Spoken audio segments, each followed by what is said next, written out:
What is up, Bombad fam? Welcome to the final episode of 2019, and of course, with this final episode, we had plenty of bloopers for this opening. For some reason, Jerry couldn't get it right, and of course, right when he does get the intro right, there is a technical error that does occur.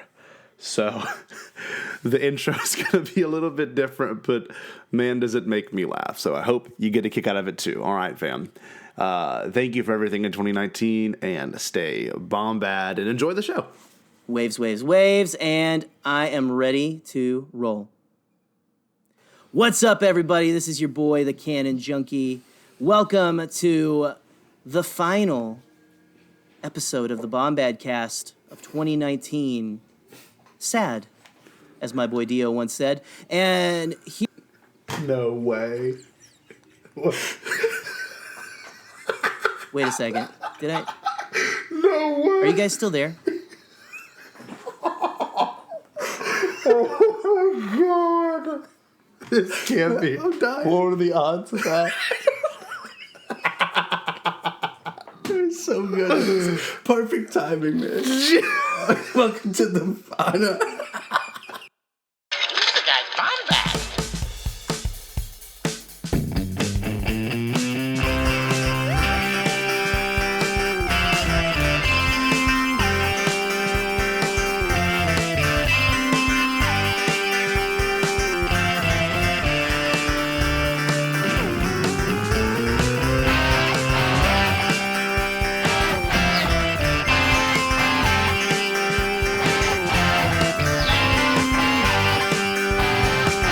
To the Bombadcast.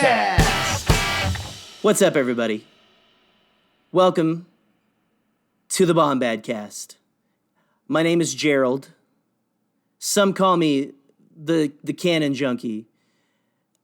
And you are here at our very poignant final episode of 2019. As my good friend Dio once said, sad. Now, without further ado, I think I'm going to go ahead and bring in my buddy, the backstabber himself, Mr. Scotty Jarreau. Scotty, how you doing? What is up, baby Ewok man, Gerald? What's up?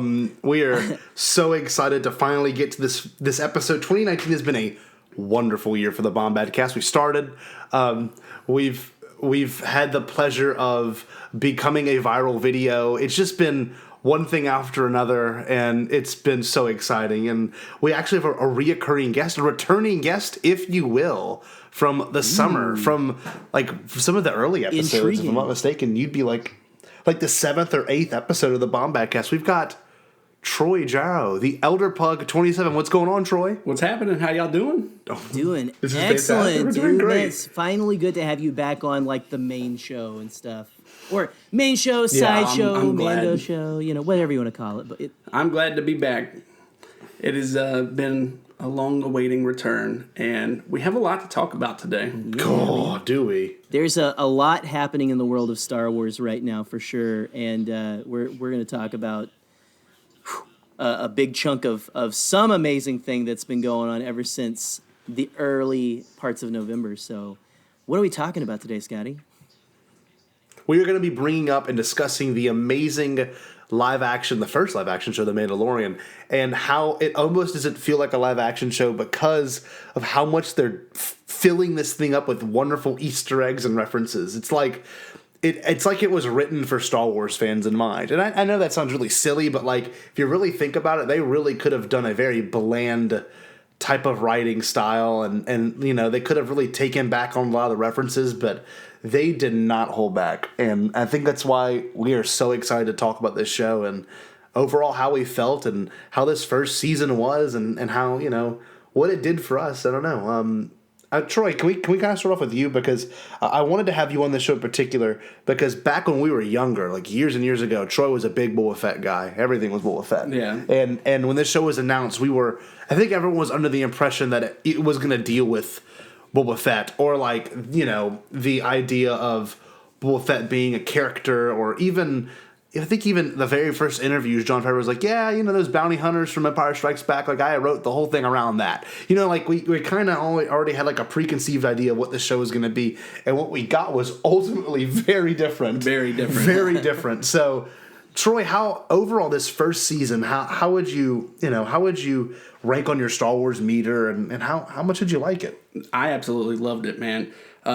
Just everything from that you learned just from the lore, from the Mandalorian races and the religion and everything like that. I mean, it doesn't dive too deep into it. Like if you've watched Clone Wars, you watched all these other things, about the Mandalorians and, where they come from and everything like that. And this is kind of like the backstory of it, kind of like, the aftermath, if I would say, like the Great Purge has happened. Yeah. There's not a whole lot left. You see, they in the show they hide in the shadows. No more than one is allowed to come up at a time. Everything like that. So, I mean, the whole bounty hunter perspective is, it's a badass style. Yeah. Whenever you see a Mandalorian walking around, any of the characters in the show, whenever you just see the Mando walking around, they're all like, "Oh, a Mandalorian!" Yeah. Wow, like I've never seen one of those before. Yeah. It's a rare deity. It's crazy. I love it. Yeah, no. I want to say one thing, too. It's the idea of, like, when we got this show and everything was coming out about it, I didn't expect it to be this intense on Mandalorian lore. Like, of course, they gave the name The Mandalorian, but I did not think we'd get this crazy knighthood style storytelling, too. With I mean, they always had the Clan Vizsla and Clan, all the clan stuff in the Clone Wars, but to get in a live-action show and to have, and this might sound a little mean, but we're like ultra-passionate fans, but to have like the regular fans kind of have to keep up. Yeah. That was awesome. They really kind of like what they did with Solo, with the Maul thing, they kind of just expect you to know it, you know? And if you don't know it, you better do some research because you're going to feel real lost in the dark, just like the whole Darksaber thing, too. That was... I'm sure to some people, which, of course, to us, we were like standing on the couch freaking out, To some people, they're like, what is that, Yeah, they've never seen something like that. No. If we're like jumping to the Darksaber right now, then, which, I mean, how can you not? Like, I was watching it sitting, I'm sitting in my living room recording tonight, guys, and I was sitting here. My wife was doing other stuff. She was gonna read a book or something. She was looking for her journal, came in here looking, and I'm like freaking out. She's got headphones in, so she doesn't know what's going on. Mm-hmm. She just knows that I'm having a conniption on the couch, foaming at the mouth, rocking back and forth, going, "Oh my gosh, I can't believe they did that!" And it was just. I did not know, and you would text me. I didn't get to watch the episode until like the end of that day, and I remember you texting me. Yeah, you were texting me, Scott, my friend. Shout out to my boy from down south, Phil, who is. I'm gonna try to get him to listen to this episode because he actually likes The Mandalorian and stuff. But dude, you were all talking to me about like, oh my gosh. I'm like, I haven't seen it yet. Don't say anything and stuff. And like the payoff you was said great. That I was going to like crap my pants or something, basically. And so yes, I did. Yeah, confirmed, man. That was my gosh.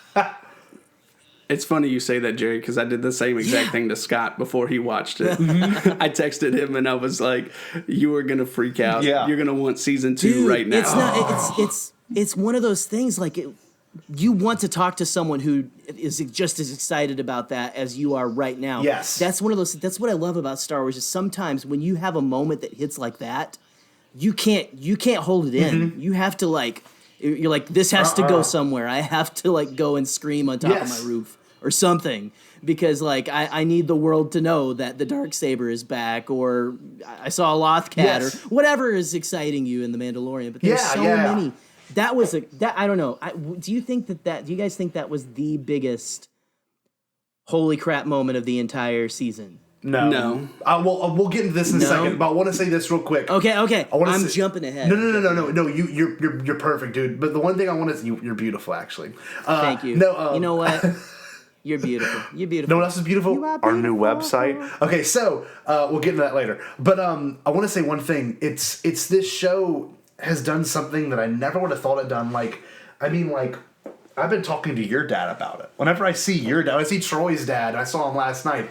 I talked to him about it. He's like, man, he's very energetic. He's a lot like me, and he's like very enthusiastic. But like to hear people that normally would never watch an animated show gush over the things that are good about the animated shows, but in a live action show, it is right, pardon my language, I almost said the F word. It is freaking it's amazing. It's like everyone's so in tune to the show, and I think the overall thing, and this was the best moment for me. Hold on, I'm gonna hold back. I'm jumping all over the place. The Baby Yoda thing really kind of just kicked off the show for everyone. Everyone had to see the show after the Baby Yoda stuff came out. Like, let's be honest. Yes. Right. Yeah, like that was a catalyst for everyone. Like they had said, the first episode has a huge spoiler in it, and I was like, how are they? What is it? For Star Wars? Yes. Like, what does that even mean? Yes. Like, what are you saying? Are you saying like Luke Skywalker was like secretly Chewbacca the entire time? Like, I mean, what is going to be so earth shattering? In reality, though, or galaxy shattering. To me, that's the biggest, surprise. Yes. From the show. Oh yes. The Darksaber. Absolutely. So you can for us. Yes. For people who know what it is and everything, the backstory, and you know its origin. You're like, holy moly! Like, what? How? Why? Yeah. When? What? Where? Right. But I mean, ultimately, in my opinion, I think the Baby Yoda reveal was insane. I mean, you can't top that. No, and no, I think that. And he's. Oh, what's up, Jerry? No, I was just gonna go ahead with your point, because I was just gonna say something stupid. No. What I wanted to say was like, it was awful because if you hadn't watched, it came out a Tuesday night, right, or something. Was it a Tuesday night? Yeah, Tuesday and a Friday. Yeah, the 12th was a Tuesday. It was a Tuesday. If you had not watched it by that Friday, it was already on Facebook and Twitter. And like it was trending on Twitter. The official site yes. posted it that next week. Yes, that Monday. It was that Monday. Like StarWars.com, The Mandalorian, and everyone else, all of us who were like trying to make content and be polite to our UK listeners and stuff were like, we're not going to talk about it. Like, I guess cat's out of the Baby Yoda's out of the bag now. Well, yeah, it's crazy because I had people that normally would never talk about Star Wars come up and say, that Baby Yoda thing's so cute. Is that in the new movie? I'm like, let me sit you down because it's already the second episode of this whole entire series, and like I think that was the initial. There's been and we'll get into the moments, but there's been several moments in this show where I've been like, damn, like. This show's doing it. Like, Yep. There's a whole, like the Rise of Skywalker had their moments, like, Palp and the whole Luke with the X-Wing. Those are some great moments. But this show, within almost every episode, they've had at least a handful of moments that are like, oh, didn't expect that. And we'll get into our favorite moments in a second. But I think the reveal of the child, of Baby Yoda, was the thing that monumentally made this show so special. Like I went to buy I was at GameStop, and I was buying a gift for my friend Chase, and I was in there and they had a Baby Yoda pre-order form for like plushes, and like it's so funny, like this. It's like 1977 all over again. Yeah, and like people were like, I watched people pre-order a Baby Yoda plush. Like it's like insane. Like I know. I was looking at them. They're not coming out till like July. No, like June or July. It's middle of the year next year. Yeah, it's crazy. No, dude, Baby Yoda is bigger than all the 2020 candidates combined right now, and he has my vote for real. Seriously, most of my Facebook, when I go, we always make fun of Facebook, how Facebook is the true test of popularity. It is. Because if you've got like the people on Facebook talking about it, like our grandparents, and I'm making it seem older than it is, but for real, that's like the site where it's like Twitter's where it's happening, Instagram is the big one, and then but if you've got like, I see like a Baby Yoda meme like every other post. Yes. And it's not just people who are Star Wars fans. No, I know that for a fact. It's so I'm like, oh my anyone. goodness.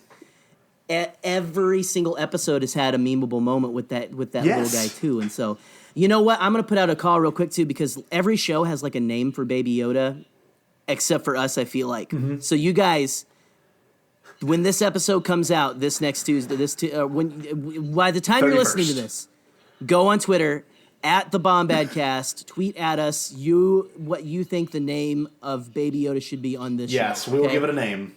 Tell us what you think, and we'll see what we can call him, because I don't know. I feel like we need to officially name him on this. We show. do. I love that idea. Yeah, we do need a little clever name for him.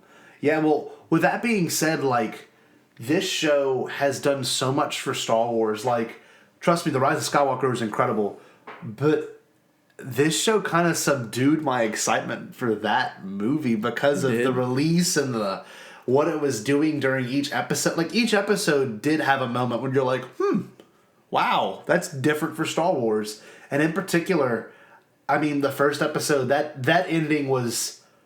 Like, okay, I want to say this before we even talk about Baby Yoda again, but how the hell did that not leak? Nothing leaked. It was on set with all the little kids. Because they didn't make toys. That's definitely what it is. It has to be that. It has to be.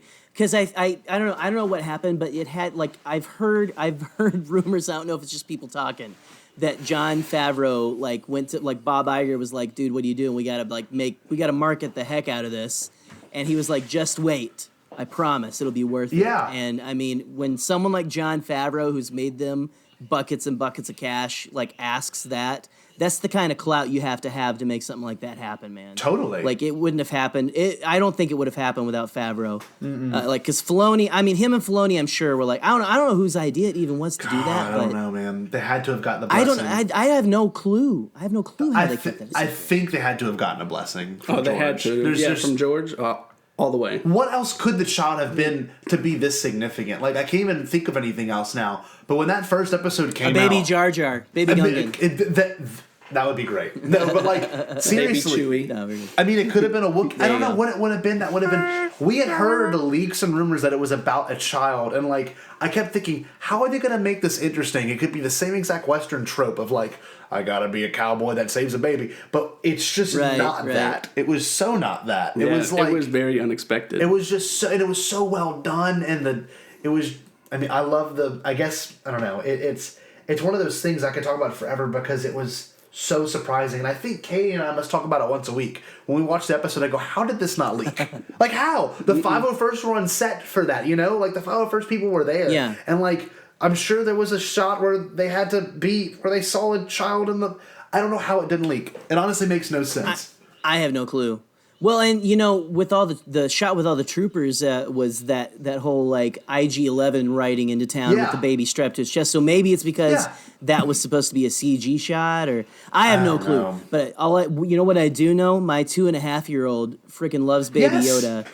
Will not watch the show with me, but there is a Perry Grip song, Baby Yoda. And we watch that over and over and over and over again. And she's like, well, I see you want to watch it? She says, yes, Baby Loda, Baby Loda. Mm-hmm. Baby Loda. And stuff. And so, she was saying, maybe we call him Baby Loda. I don't know. That's cute. But no, dude. This is, I don't know.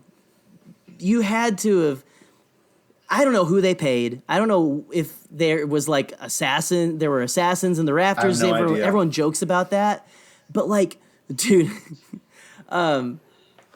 once that thing got out, it's like taking the lid off of a Tupperware that has, like, fish in it for lunch at work. Yes. It's going to spread around. Everyone's going to know you're having fish for lunch. Yes. Wherever you're at. If you, I don't know. I don't understand, like, how they kept it. But anyway. The crazy part is, like, imagine, just think about the show if it didn't have Baby Yoda in it and how amazing it still would be. You're right. And, this is, they kind of, like, lured you in with Baby Yoda on this show because, even though Baby Yoda is, like, a huge significance to the show, without it and all the scenes that took place and all the scenarios would still have made sense and still have been, as badass. But they give you Baby Yoda in there to be like,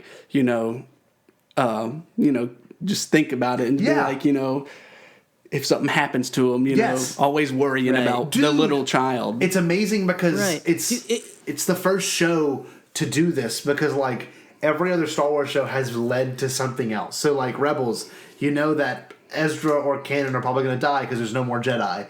Clone Wars, how the Clone Wars ends. But this show is, like, still open book. That 30-year gap is a huge gap. And things might happen within Return of the Jedi and, I guess, The Force Awakens. But, like, the fact that Baby Yoda, is not only just a thing, but could have very well not been and still have been a great show. I mean, that's a beautiful point, Troy, and I didn't even think about that. All you do is have it be like just a Force-sensitive kid or something. Yes. You know, it doesn't have to be like a Yoda or anything. I don't know, I don't know. Yeah, you're absolutely right, Troy. It's Baby Yoda is just the hook. Yes. That's all. That's all he is. Another beautiful thing. I'm just kidding. He's awesome. Another beautiful thing I think about the show is, you get all these people together and everything like that, and Baby Yoda's here. Well, when Baby Yoda uses the Force for the first time, and Mando is trying to explain it to what's his name, Quinn? Yeah, Quill. Yeah, Quill. And he's like, "Tell me the story again." And then you see, all the other characters, when they finally start seeing Baby Yoda use the Force, nobody knows what it is. It's amazing. And it's like, they think it's some kind of magic, and it's like, we know what it is, but the characters have no clue what it is, and it's just such a cool feature, I think, for them to add, to be like, okay, they've never been around Jedi, they've never seen the Jedi and Sith, all that's gone, and all that's just fairy tales now, so you put Baby Yoda in the mix that has it, and you're like, what do we really have going on here? Yes. Right. Well, and even that's something that people get hung up on sometimes. I feel like they're like, well, why don't they know what the Force? They've seen the Jedi were just here 20 years ago, but what we need to realize is even back when the Jedi were in full force, there's only 10,000. That was just there was only 10,000, 20,000, however many, with thousands of star systems, billions upon trillions of people. Yeah. There's going to be people it's not too far off to think we got to remember that we're the audience. Of course, we know what the Jedi are. I mean, we've known since 1977 or whenever you were born, dude. This, it is such a cool aspect of the show. You're 100% right, Troy, because that is I don't know. It's such a cool thing to look and go see these people really just kind of try to discover for the first time what is this power this thing has? What is going on? Why do these people? They want it for its power, but why? And what? I don't know. I'm ready. Season 2 right now, please. Well, okay, so to kind of break down certain sections, I want to kind of talk about the story, which we already kind of got into, and we already talked about the child, but I want to bring up the music, the characters, the world building, and the Easter eggs, and we could do it in that order. How many of y'all I know in this group, but I can tell you, my stepdad did not like the music at first. He likes it more now, but that music, for a fan, was so different than what they did with Rebels and Clone Wars and what they did with every other facet of Star Wars storytelling. I like it. Right. It honestly took about 2 episodes for me to really dig it, but now it's amazing. It's such a cool combination of tech and I love it. Like a organic kind of flute, it's just it's awesome. I listen to that intro all the time. It's on my phone, and I play it all the time.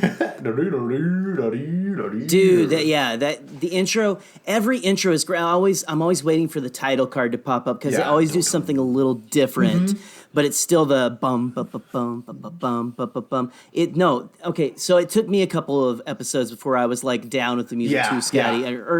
Actually, the first episode came out, and I downloaded the theme song and listened to it over and over again because I loved that almost Rocky-esque, ba-na-na, da-na-na, dun-dun, da-na-na, it just, I don't know, the whole, training montage, whatever they did, it really was like a Rocky scene. Yeah. But it's, I don't know, it's refreshing seeing something, because everyone usually tries to just do what John Williams did. Yes. If they do something, which is not, John Williams is a great guy to replicate, copy, right? Yeah, it's a great thing to replicate because it's a great sound. It's an iconic sound.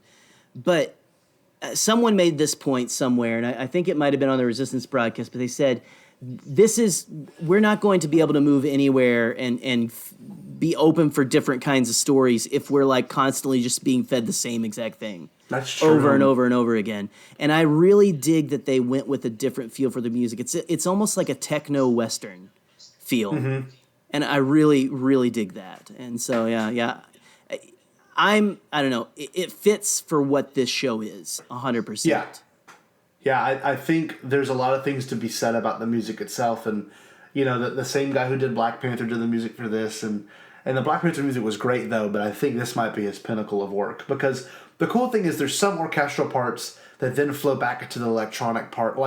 one of my favorite songs was the Mudhorn scene. You know, with the, you know, it's like this crazy sound, and then he's like in that hazy days moment, and the music's making this crazy. It's just like the editing and the pacing of the show has also been really well too with the music, and like anytime a ship takes off, like it's its own weird little theme, and it's just like there's a lot of things to be said, and I really need to, you know, honestly, and I'm sure Jerry, I think you've watched the episodes most of everyone in this room, like, because Troy says he watched them about twice and that's it, and he stops. I watched them about once. I watched a couple of times, except for like the last three have been like just once for me, too. But I've been trying not to burn out on it. So good, you know? Yeah. Oh yeah, no. Like I love Clone Wars and I love Rebels, but I've seen some of the shows enough to be a little burnt out on, like the Mortis arc. I love the Mortis arc, but I've seen it maybe 7 or 8 times, so I'm burnt out on it. Like, I know what happens, and I kind of can predict the lines, and it doesn't feel as fresh anymore, but, like, I don't want to do that with this show. Right. And it's so hard not to, because it's like... Especially, it's funny because we can get into that in a little bit, but I want to talk about each episode and what it did for the show, and as much as people didn't like episode 5, I thought episode 5 was probably one of the most fun ones to watch, with the Tatooine and the like, it was shot for shot, like really well done. But we'll get into that in a second. Music's great, love the music. I'm glad we can bring that up. The characters this show had, it was so like kind of streaming service. It's weird to say that, but like it was the way they built the characters was so good, and then the fact that the Mando went from being this like really tough, scary dude to then all of a sudden having to be like a dad protector was just so clever. So good. Right. Dude, it was like, he felt like Indiana Jones in a suit of armor, honestly. It's like this dude who's like, I mean, dude, he could kick your butt. He's a bad guy. He's a bad dude, man.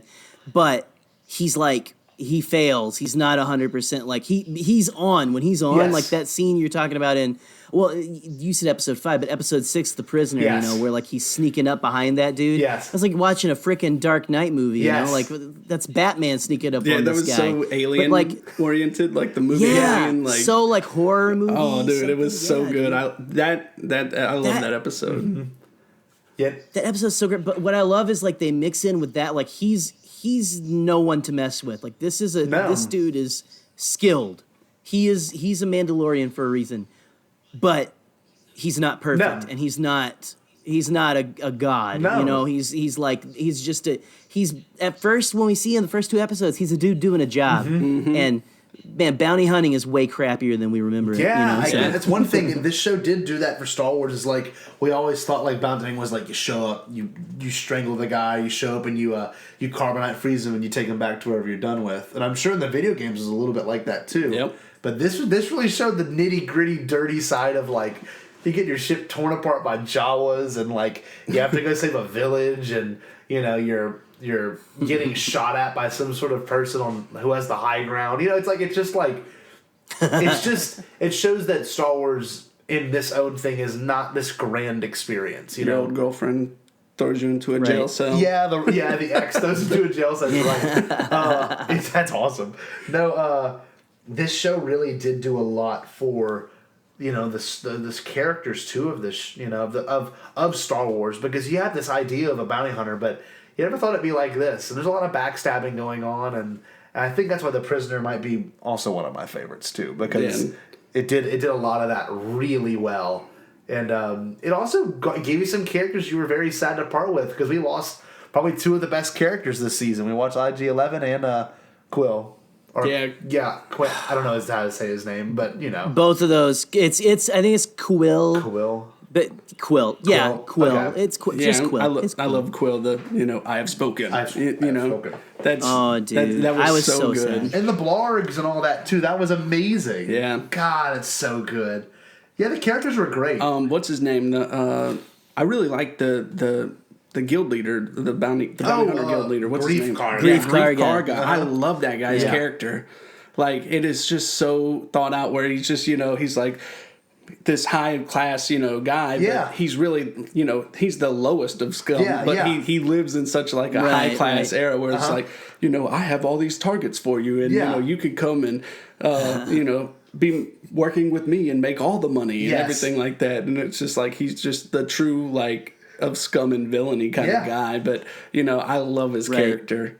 Yeah, that. Dude, I almost love that he played it so much. Like, it was just like Carl Weathers in Star Wars, Carl Weathers in space, almost like from Arrested Development. But like, I loved it because he played it it's just so cool. That kind of cheesy character like is so awesome, and I love that he's big and bombastic. And like just, I don't know, like I'm gonna go with wherever the winds take me. Wherever the money goes is where my allegiance lies, and so I don't know. Yeah. You gotta have. He was excellent. I love. Baby, you got a stew going. I don't know. Okay, that's all I can say. I just love Reef. Do the hand thing, baby. Yeah, that was one of my favorite. Oh lines. yeah. Do the hand thing, baby. Also he's going to eat me. And then Baby Yoda like doing that. Stop it! He's going to eat me. And then he puts his hand on him, and that was also a really cool moment. I mean, we'll get to that in a second. I keep wanting to jump ahead, but like. Characters were great. Quill was awesome. Great characters. Cara Dune. That's such a good. I love the intro with her and the Mando wrestling and fighting each other, and then it just ends with all right, let's get a drink. Yeah. Yoda sipping the soup and stuff. The new Kermit meme. Yeah, dude. I love like Gina Carano did so good this season, and my only wish is that we got a little more of her, like because they almost like and Quill. Like I wanted. It was funny because remember when they first started, they had like Quill and her and IG-11 on the posters with Mando and stuff, and so everyone was kind of like, wait, where'd they go? And then of course they kind of built up this Avengers team moment at the end, and so. So good. It's great. That was honestly one of my favorite moments of the last episode was when the IG droid comes riding into town, just blowing up the stormtroopers. I mean, like, dude, that was so cool. I was on my feet at that point, just being like, yes, go and save them. Yeah. Because I had no idea how they were going to get out of that cantina. And I'm just like, he comes riding in, I must protect, you know? Yes. Right. Oh, man, it was so good. I also love the. They didn't even give a name. What was Werner Herzog's character? They didn't give a name. The client. The client. Yeah. The client is all they ever said. I like to call him creepy grandpa. Yeah. I like to call him creepy grandpa. He's like, I want to see the baby. I want to see the child. Yes. The bounty hunting. Can I get that GIF right now, please? Oh, yes.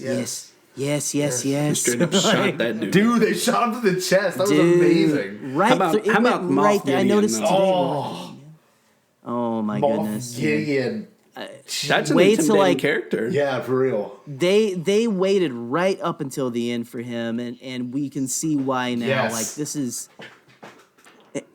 to see this. I don't know, this imposing Imperial character. We've set something that I've been thinking about with Moff Gideon is.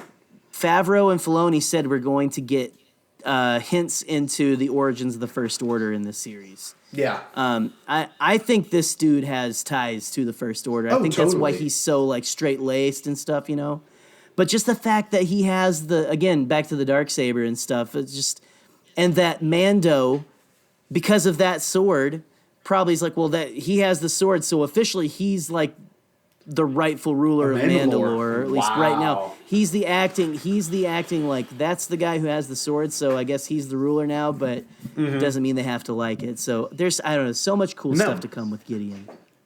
I mean, the fact that Gideon knew who Mando was, his first name, where he came from, and then, he knew Cara. Everything. Yep. He knew all the people in the building, it was like he had the info on everyone. That was good. It was that was a really cool, It was one of those moments where like it was just so Star Wars, and it was like, you're a rebel shock trooper who was from Alderaan. You're like, whoa! No I was gonna say, what did you think of that? Like, it makes sense. It makes sense now. No wonder she hates the Imperials, no matter what. Yeah, she was like ready to jump in, like as soon as he said, like it's their ex-Imperial. She's like, okay, I'm in. They killed everyone she knew. To me, that was like the biggest like reveal at first when I was like, I know. Ooh, she's from Alderaan. She's Alderanian. That's cool. And then I had no idea. I had no idea what was coming. So oh my gosh, that was so good. That was good. Another part for Moff Gideon is whenever the stormtroopers are talking back to each other, trying to bring the child back into the city, and they're like, "Are we okay?" And he's like, "Oh, hold on, Moff Gideon just killed somebody for talking back to him." Hey, that was amazing. Yeah, Yes. with his own men. Oh, that was so good, and that was so Taika Yeah. too. Like, Oh, yeah. Of course, the last one was directed by Taika. And Yeah. please, Taika, come back and direct more Star Wars, man. Like that. Look, I want IG-11 that to come was a back huge somehow, thing. man. Like, I don't know. I think they're going to pull it. I think there's going to be some way they pull that off. And they have to. It'd probably be like IG-12 or something, or whatever. Like, it's just got the same kind of consciousness. But I don't know. I just thought that whole interaction at the beginning was pitch perfect comedy, and it was 100% like if Flight of the Conchords happened in Star Wars and stuff. Yeah. Like, but in the best way possible. But like, did you know? Okay, I don't know who one of the guys is. I forgot his name, but one of those stormtroopers was Jason Sudeikis. Yes, it was the SNL actor. Yeah. Yep. Yeah, that was awesome, Dude. Oh man, I love that. But just I don't know. I love that we kept like inputting those little comedians into the season too. So yes, and that's one thing we'll get into in regards to cameos and Easter eggs. I love the fact that this show did a lot more world building than what we've seen in Star Wars a lot recently. The fact that they had a bunch of these sweeping landscapes, and you got kind of introduced to the smaller characters at first, and it kind of builds up. You're in the tavern that first episode, and then you meet these two people roughing this one guy, and you see why they're roughing the one guy later. It's just like, for what it did for new aliens, too, because we saw some new aliens in the show as well, and the state of the galaxy was probably my favorite idea of this show. Yeah. Very lawless, and Right. they mention New Republic, and they show the New Republic little cruiser, and that's it, and the X-Wings, and like that's the only thing you saw from the New Republic. Everything else is the Outer Rim area, and it's beautiful. I love those Right. droids on the ship. And you Yes. could see the rebel insignia like spray painted like on their chest. Oh, really? Whenever they're walking around, and it That's looks awesome. really good. Yeah. The world building is great. I mean, what they did for Tatooine is amazing. All the new planets, what they did even for the Mandalorian culture is humongous. And the idea that there's adopted children that then become warriors was such a cool new thing. And the fact that Baby Yoda is pretty much now an adopted Mandalorian, it's like it's awesome. And Yep. the fact that they call him his enemy, it's just like. It took everything that we've been reading and learning, plus Troy, everything that you've been reading and learning about Star Wars and just like building on it, in the best way possible. right. It's just so well done. But does anyone have any Easter eggs they want to share in particular? I don't know why, but and you could probably hear my cat right beside me right now, guys. I don't know if he's like meowed I see yet. Jack is making his weekly cameo, but. Speaking of Jack being on my lap, though, the Loth cat seeing that in live action was probably yeah. I don't know why that was really cool for me, just because like Rebels was such an important part of like this new era of Star Wars for me. Like I was so getting back it was like into Star it was Wars. like just we're following this story and it's a little more intimate than Clone Wars and just Filoni being a part of this, but just. That's just one. There's a ton of stuff, and we can kind of go around and stuff. But just to see things that you've never thought you would ever see in live action. That was huge. For me, guys, as a canon junkie, that's what I live for is the connectivity. I want to see all this stuff bleed into every part of the media. Like I want to see it like in the video games. I want to see it in the live action. I want to see it in the animated and. It's kind of like the promise fulfilled that we got when they first started. Yeah, when they first started, they were like, everything counts. Everything's going to just it's all going to be one cohesive thing. Things are going to bleed into other things. And I'm all for new stuff. I want new stuff. I don't want them to recycle the same garbage over and over again. It's not garbage. It's awesome. It's Star Wars. But it's really cool and fulfilling, like we've been talking about, Scott, that to see this stuff in live action. But I don't know, for some reason the Loth cat is just like a symbol of that for me. It is. It's because you've spent so much time with that character and Lothal and everything in this new world of Star Wars that people often for some reason disregard in its own weird right. But like it's this payoff that has been so huge, with watching all the animated shows and being involved with the discussions and like the subtle references. Like some of my favorite Easter eggs are like this looks like a Canto Bight slot machine, right? Or, little like world references, like even the Cara Dune being from Alderaan, and the fact that there's an EV droid hosting, Chalmun's cantina, just stuff like that. It's like it's the R2 droid at the last episode that just has arms and Right, legs. Yes, right. the gondola droid. That reminded me of crazy. L3, Yeah, so man. Like it's kind of like an astromech, like customized. Like it is, so cool, so cool. Well, Troy, you got any Easter eggs in particular that you were pretty fond of? Yes, the ATST in episode 4. They gave it a name too. Yeah. No one knew. Like ATST was never said in canon. Yeah, no. It just, oh man, dude, seeing that, and just, that was actually probably, we'll get in that later about, which episodes are our favorite, the best, and fun, but, seeing that in particular, like, I was like, oh my gosh. Yeah. And then the threat that it brought to the village on that, on that planet, they had never seen something like that. I mean, the last time we saw one of those was in a war, and these people aren't suited for a war, and the Mando's got to come in and step in and, save the day.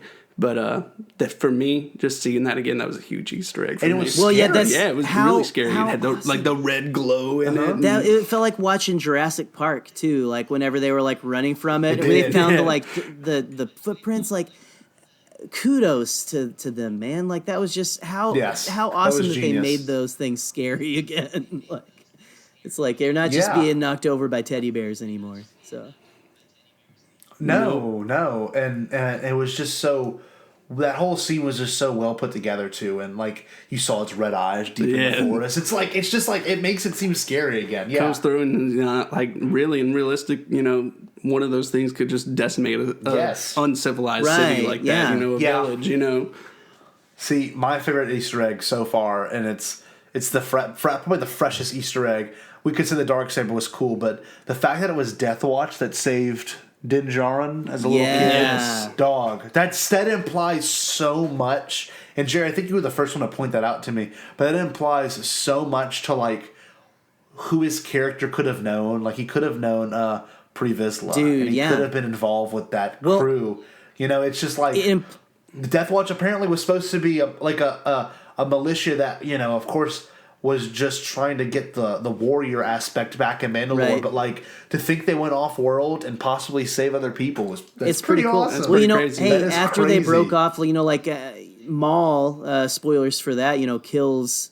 Oh gosh, I blanked on the name and stuff. Pre Vizsla. Satine? He kills Pre Vizsla and stuff. Pre-Vizsla, I kind of wonder if it was after they split off, because after that, like Bo-Katan's a little more like kind and altruistic. Before that, good point. It's a little more like an evil Saw Gerrera before that. But what I thought, how nerdy I am though, is how I at first was like, oh, I think that's Deathwatch. It wasn't just the blue suit.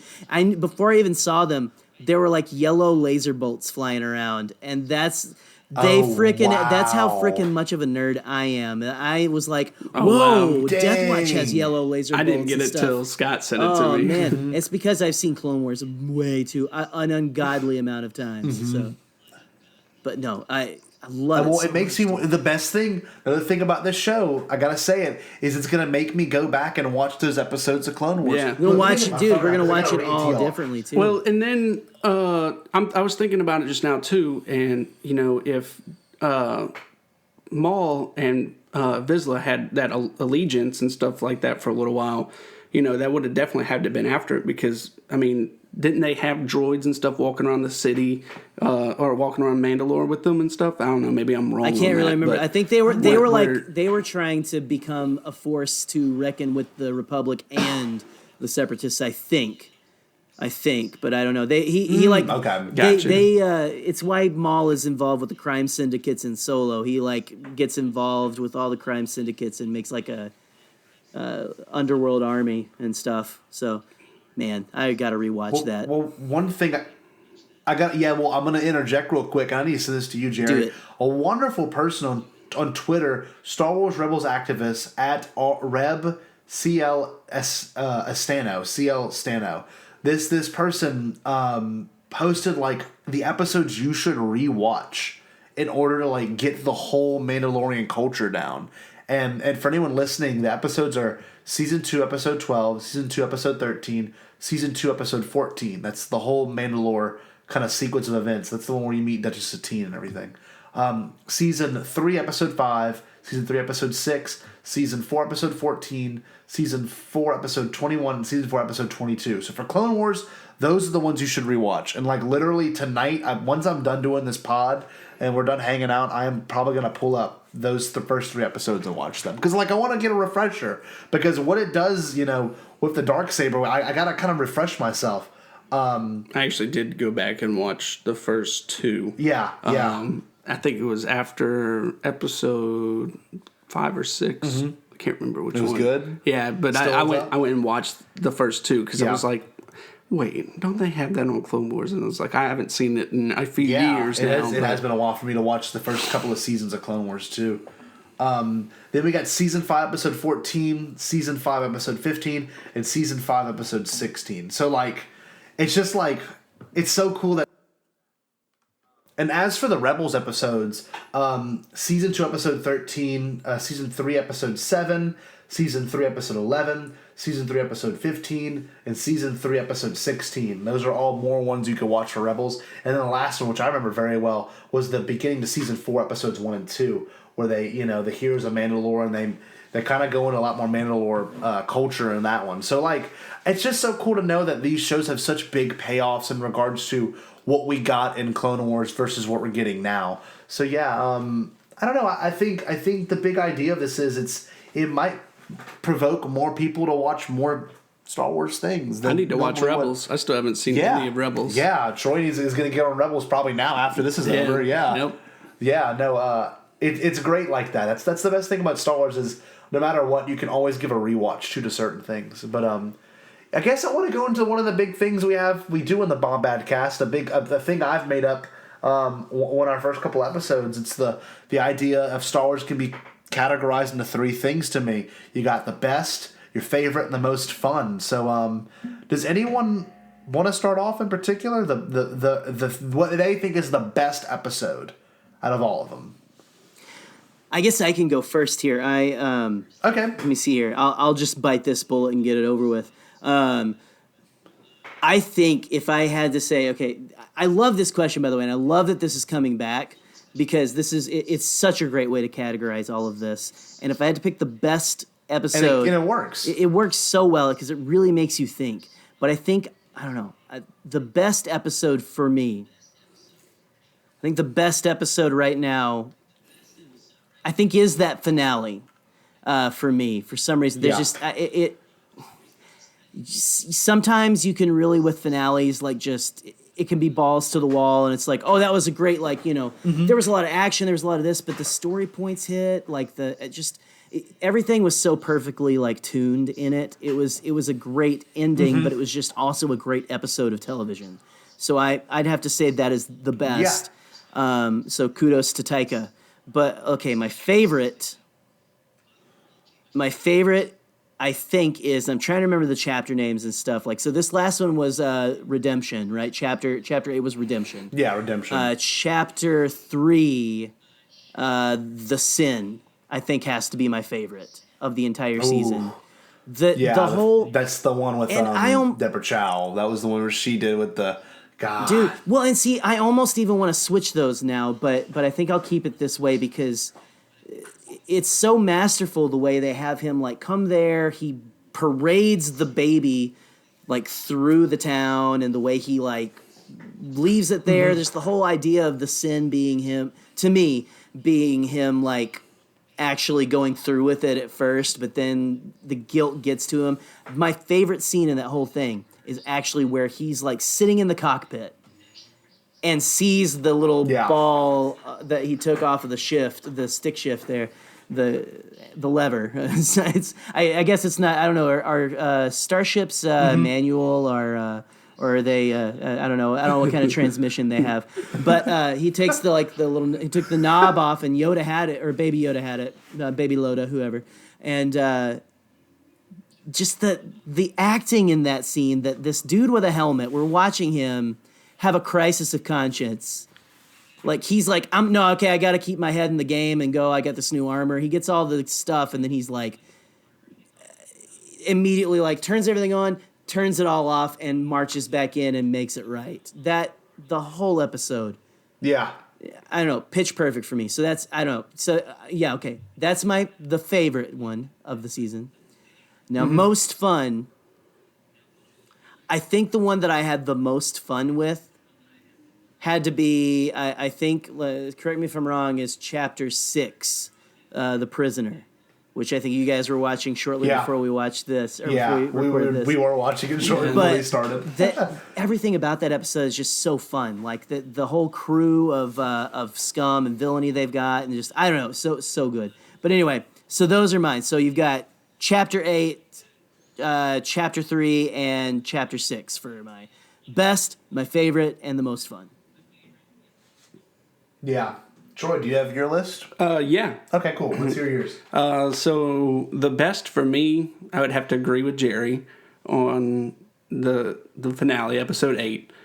I think that one is it's put together very well. Taika Waititi did a great job with that. I mean, the Stormtroopers dialogue, IG coming in there, destroying everybody, protecting everything, and then I think one part we missed on that episode was when the Stormtroopers invade the sewers, and the girl who's the crafter for all the armor and everything for the Mandalorians.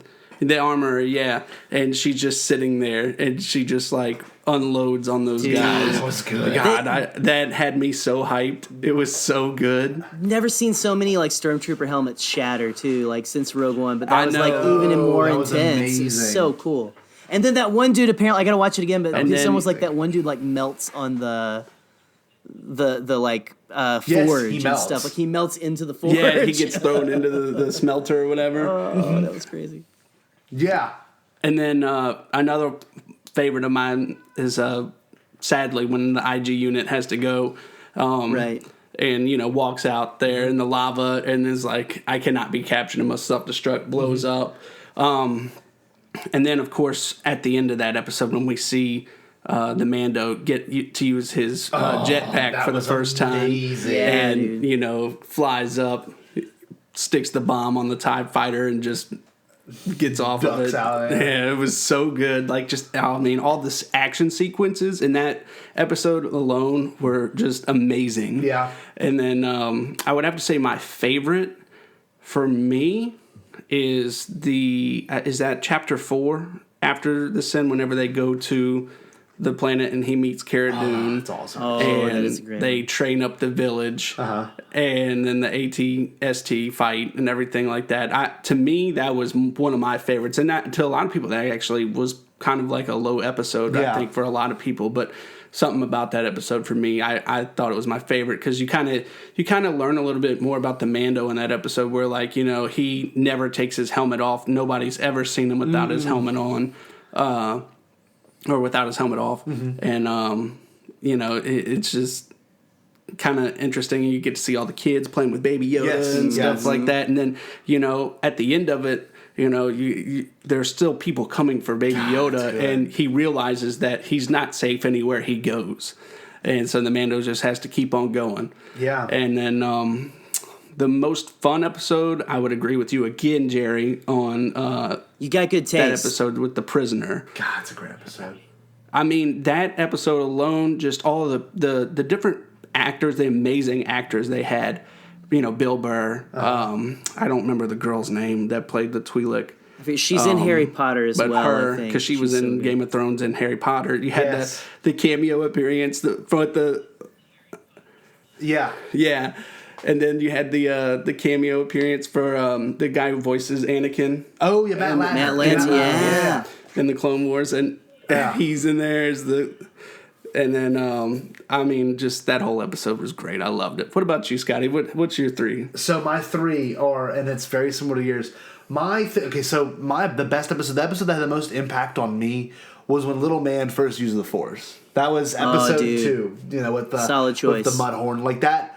I'm pretty emotional, and I'm sure everyone is well aware of that right now when it comes to Star Wars. But like, I teared up because when he, like, it was so unexpected. Like, that was when the show, of course, Baby Yoda is when the show was like, whoa, this is different. But this is when the show took a turn where I didn't expect. Number one, the Force being an aspect, and for him to like save the Mandalorian's butt, and to him to be such a careful little creature to be like, let me help him out. You know, he's about to get really hurt, and the innocence of a child is beautiful, and the fact that the whole argument, raise a Mary Sue, blah blah, that like went right down the hole whenever that happened because she's overpowered, this blah blah blah blah. You know, like well clearly she's related to Baby Yoda, 50-year-old child. Yeah, she's related, but not Palpatine. Right. No, she's Ray so Baby I think the Yoda. best episode was episode 2. Yeah, I love the Jawas. I love when he's disintegrating them. I think it was the most impactful on me personally because it was like this idea that the Force is a big thing still, and I didn't expect it to be even a mention in this show. I didn't think we'd get anything Force related. I didn't think we would either. And for it to be in the way that it was done was so well crafted, and like the music was amazing, and it just made me tear up because I was like, this is just so unexpected. I didn't think we'd get a Force moment. So that was the best for me. And everyone thought that was like a throwaway episode. Famuyiwa. Oh, sorry. I was gonna say everyone thought that was a throwaway. I don't understand why. Well, because that's his signet now is the Mudhorn, and like also such a huge reveal. Yes. So that is one of the better episodes, and I just like, dude, stop sleeping on the Jawa egg episode because there's so much in that one. No, that is so important to who this guy. It's so important to who this guy is, man. Yeah. Go get some Sukanog and enjoy the holidays. It's about to be out of stores forever until next Christmas. So. Yeah, it was like one of the first times you got up close and personal with the sandcrawler as well. Yeah, we got to see like the inside area of it. And he gets in it and he's like having such the duck cool down. episode. They're laughing at him when he hits his head. Oh, it was so good. Yeah, so that's the best one to me. All that whole like it felt like a video game, like throwing the stuff down at him and stuff when he was trying to climb up the side, but in the best way. So anyway. I loved it. I thought that really is one of the best to me. It had the most interesting storytelling, honestly. So my favorite is episode 6, The Prisoner. I really do think that is my absolute favorite because of I love the Alien franchise and I love watching those movies, and I like when it's a different feel. Like each episode had its very own unique feel, and this one was the most unique of them all with the band of I don't know, how would you say, not misfits, but there's these guys, these no good guys, and the fact that it even happens the way it does, where they get captured and they all turn on him, and then it's a constant events of trying to flip the table, and every time the Mando's got the upper hand, which is what I love that. I love that because it shows how clever and cunning he can be as a character. That is episode 6 is my favorite. I probably will rewatch that one probably the most up until next fall. Yeah. But my most fun I'm gonna be rewatching this entire season, dude. Oh yeah. Oh totally. The most fun for me, and I love Easter eggs. I really do love an episode that's fan servicey. I just do. I think the most fun was definitely chapter 5, whenever they go to Tatooine and they have like a shot for shot, remake of the Razor Crest going down, and and then they see Mos Eisley, and he lands in not the same docking bay, but a similar one, and they got the pit droids from the prequels. That was so good. I'm not gonna lie, that was getting my prequels love going. It was so good because you never saw that crossover before. That was amazing. Yeah, it was amazing. That crossover's never happened before in Star Wars. To see OT and prequel.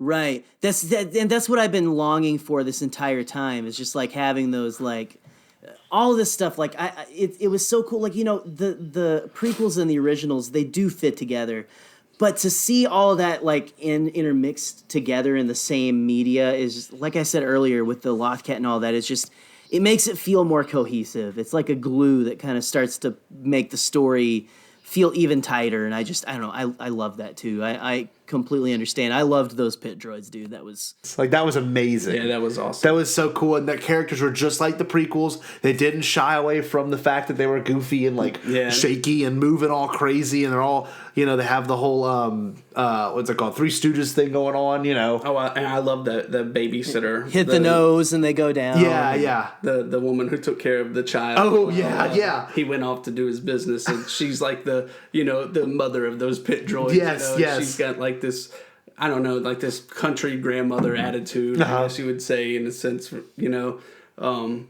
Another thing I loved about that episode in particular is I think Mando goes back into the cantina. Oh yeah. That they, the original cantina shot from A New Hope. And I think he even sits where Han and Greedo sit. Yes, like he in that does. exact booth. Yes, he does.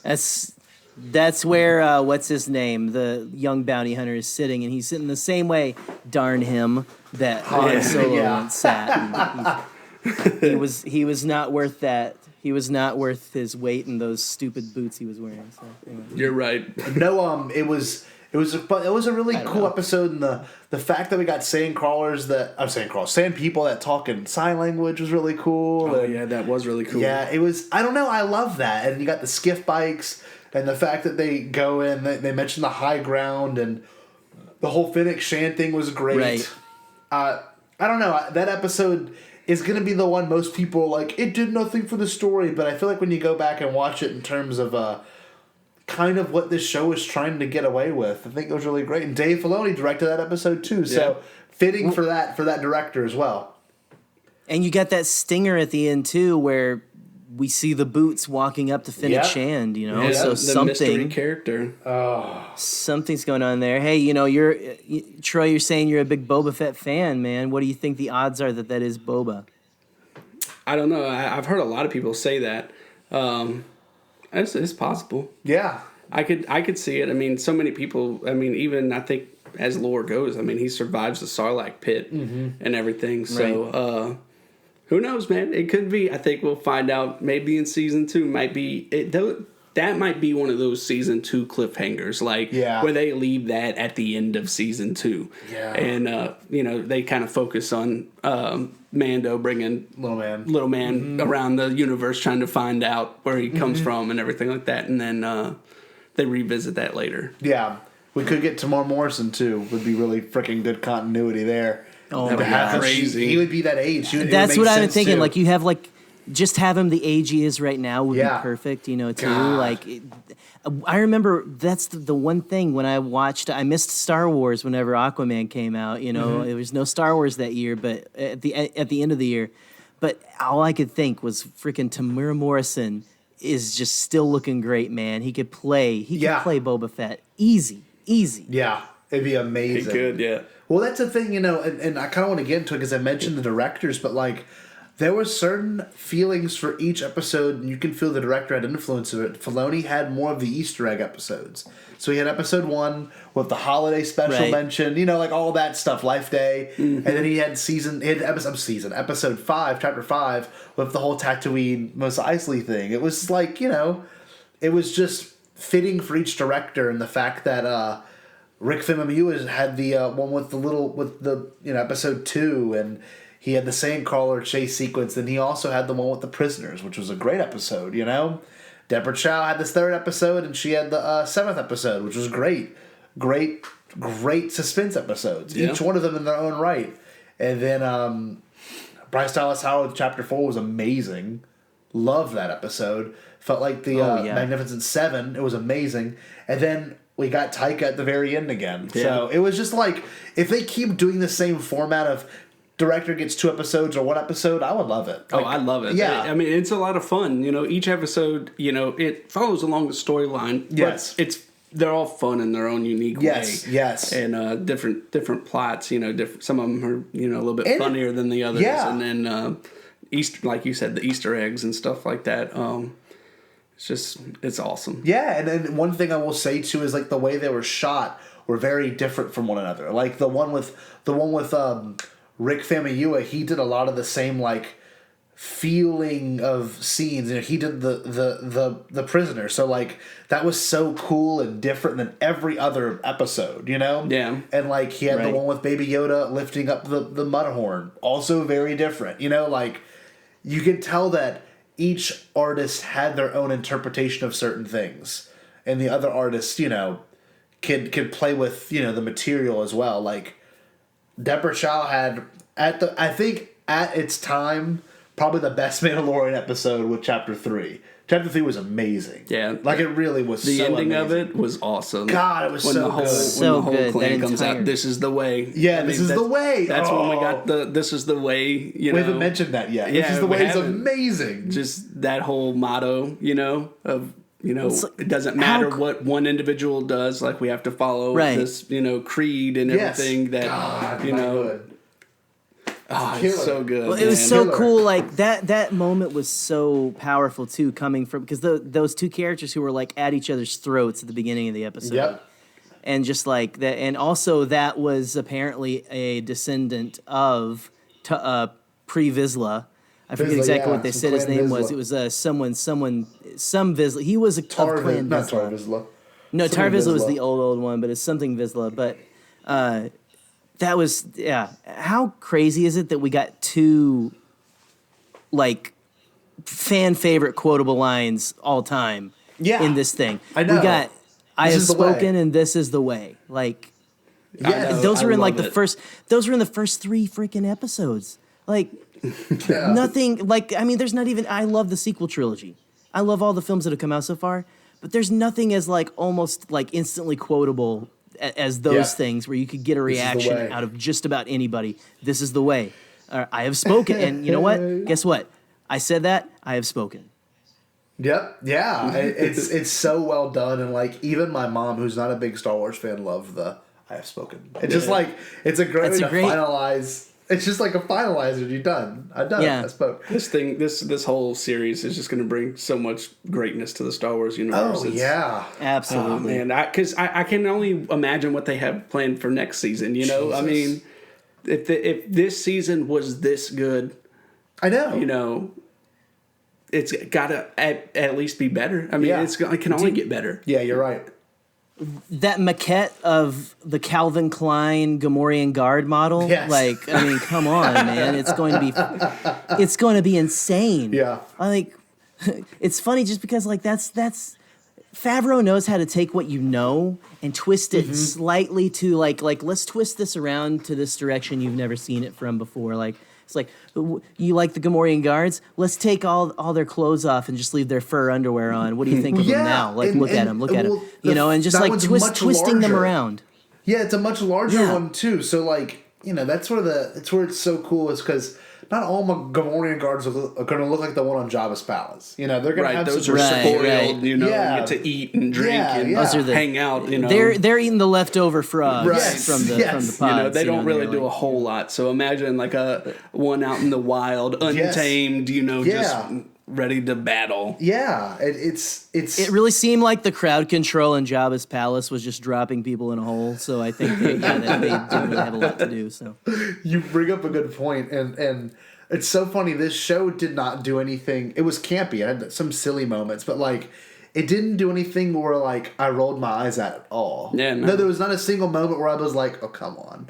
Like, even I love the Rise of Skywalker, but Chewie getting the medal, I was even like, "Yeah, that's a little like that's like a little like okay." You know what I mean? Like, I loved it, but it was still enough for you to be like, "All right, that's a little too much." But this show is just so you got to be careful. Yeah, it is. This show took a lot of things and turned it, and like you said, you get Mandalorians, but you don't get quite like you thought you would. This is the way, and you get the Beskar, and you get the bounty hunters being a complicated job, and these Imperials are all torn and tattered. We're not used to seeing that either, and it's just like it really kind of humanizes and really kind of puts this show into a much different perspective. So I really must applaud that show for doing such a cool thing, and to get people that are normies to watch it. It sounds mean, but like, I mean, this would not normally be watched by people. No. Like it. I can't tell you how many people that I work with just come up to me like, "Hey, are you watching The Mandalorian and stuff?" Because they know I'm into Star Wars, and like, it is touching so many other demographics than just all of us nerds, and so it's doing what Star Wars has always done. It reaches everybody. Yes, it does, and it doesn't. You don't have to. The best thing is you don't really have to know where you're at in the story to start watching it. It's good to know that it's the fall of the Empire, but that's the only thing you need to know. Right, you can literally jump into it. I mean, if you watched, just the first 3 movies, the original trilogy, and you start watching Mandalorian, I mean, you'll know what's going on for the most part. Yeah, I mean, yeah. That's a huge thing. Well, and the best part of now that Rise of Skywalker is out, now we can watch things with our casual fan families, and not have them ask. So is she Rey's mother? Yeah. Is that Rey's mother? Is that question is thankfully dead. So, sorry. No, there's a lot of things this show has done and probably will continue to do for the fandom, and like you said, Jerry, you mentioned earlier, it kind of united the fandom too in its own weird way. I mean, not necessarily the sequel trilogy, the hated trilogy, but a lot of people have some animosity towards it for some odd reason, and I respect that some people do. And this show is like the TV-14 Star Wars we always needed, and it was the adult Star Wars we always kind of needed, and it was enough for it to be different and unique without being a completely different thing, and not feeling forced. Right. Well, and it's a pun intended, I'm sure, right? Yes, totally. Forced. Okay. Yes. 1,000%. Ooh, I caught that Dad jokes. Good Easter egg. No, but to still have the Star Wars fun though, and like it still feels like that's what I love about it. Is it's not like so dark that it's like I watched the first episode. I was like, okay, my kid can be in the room sometimes when I'm watching this and stuff. Like it's not so off the wall. And that's what I love about that, because I think at its core, like, we should have some stuff that's darker for older people. But like at its core, again, these are morality tales. This is what we want to live up to. It's teaching us that you still have a choice and stuff. And I'm getting philosophical, but you can how about get there. that? Like, well, I just wanted to make a point. What you were saying Scott, about it kind of uniting the fandom a little bit. Because I think in our Twitter sphere and, like our little like kind of bubble we get into, we can start to feel like, well, if you didn't like Last Jedi, or if you like Rise of Skywalker, or if you like this or that, if you're not a true fan if you like X, Y, or Z, or if you don't like X, Y, or Z. And it's not everyone who hasn't been happy with these movies is, I'm sorry guys, it's not everyone who didn't like this stuff isn't a sexist, racist, bigot person. I have all my buddies I used to talk Star Wars stuff with down south, best guys you'll ever meet. I love all these people, like even like everyone I used to talk Star Wars with down south, all good people. My buddy again who contacted me after Mandalorian came out, so excited, loves Star Wars, hasn't been happy with what they've been doing in the movies, but is absolutely in love with this show, and we can finally connect again on it. And that's a beautiful thing. That is. I mean, that's a big thing. I mean, I've found myself, not doubting any of the stuff they've recently done with anything. I love all the sequel trilogy and all the shows, but like to have a show now that like I can watch with your dad, Troy. You know what I mean? Like, that's a big thing. Because, like, we are a big Star Wars family. We are. We went and saw The Rise of Skywalker last weekend together. But, like, that's awesome. That's the extent of it. That's it. Once a year, that's it. One and done. Yeah.